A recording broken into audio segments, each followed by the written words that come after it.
Do you see me? Not my suit, not my shoes, but do you see me? Look around the room. What do you see? We're far more than what meets the eye. Right now, there's a lot of incongruity around our communication as a society, specifically communication that involves social media or that of a virtual nature. On one side of the coin, we're more connected than ever. We can communicate at the push of a button. We can literally eat at the same time in different spaces, different rooms. If I miss your face, I can push another button. Suddenly we see video of each other. We can talk, have a conversation. Now on the other side of the coin, we're incredibly distant at times and don't understand why. Do you see me? Social media can be a very positive tool. However, I urge us to examine its harms on interpersonal relationships, in-person communication. This is something that, even with social media, we should not let go the way of the dodo. We shouldn't push it aside. Interpersonal relationships, in-person communication, that level of intimacy is how we build relationships. It's how we reveal who we really are. When we can take the mask off, don't have to hide behind the curtain, or in this case, the screen. Certain studies reveal the harms of overuse of social media as attention fragmentation, the constant changing of stimuli, increased anxiety, fatigue, self-imposed pressure. Ask yourself, have you ever felt particularly drained, tired, anxious after utilizing social media for extended periods of time? Maybe you had to utilize it for work. You were voluntold to do something, participate in a Zoom, maybe for personal reasons.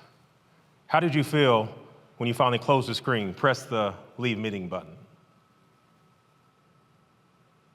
What if adjusting the way we communicated gave others that didn't communicate the way we were used to communicating an opportunity to engage with us on a positive level? Individuals that didn't have the skills maybe we possess, individuals with specific diagnoses, or people that were never given the opportunity to speak, to be heard, to be seen,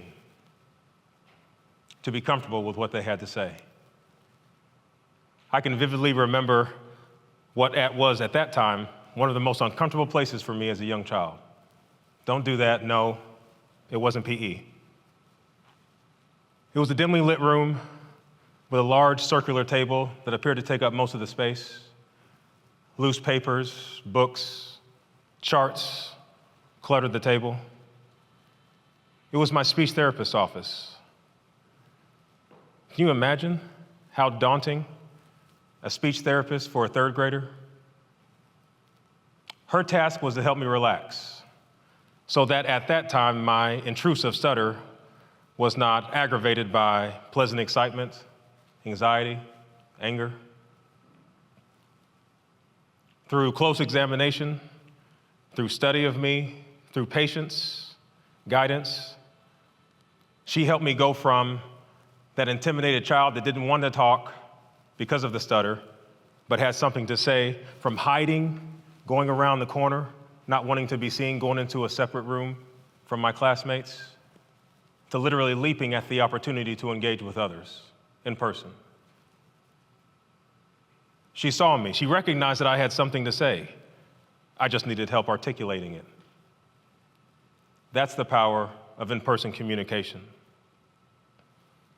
The Wells Group based in Indiana suggests that the more trust we can build during our communication will actually aid us in our overall communication with everyone, because trust builds safety. And isn't that what we're really talking about today?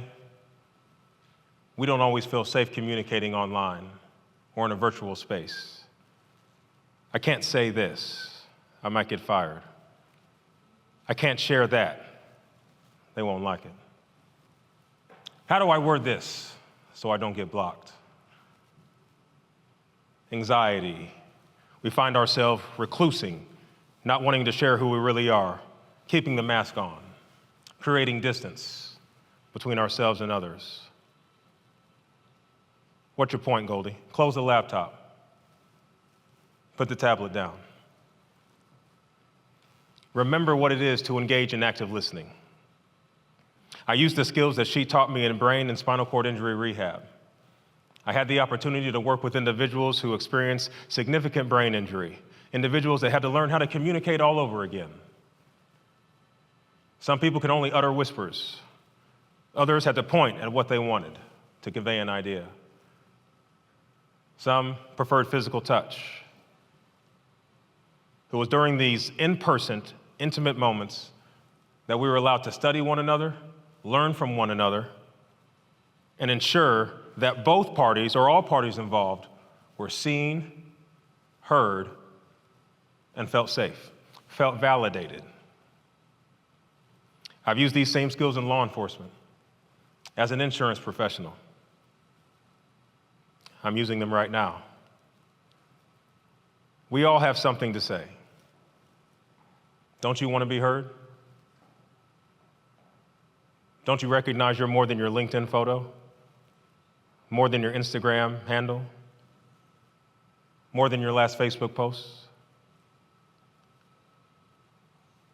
Set the phone down. Close the computer screen.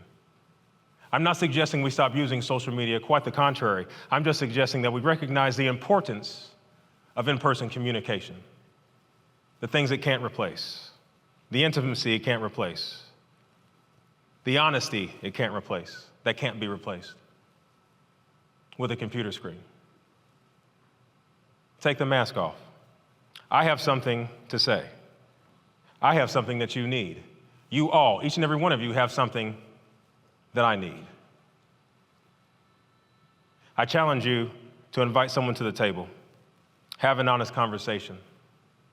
I challenge you to seek out people that are different from you, different backgrounds, different cultures, different languages and dialects, and see what can be created in that space. My name is Goldie Robinson. Do you see me?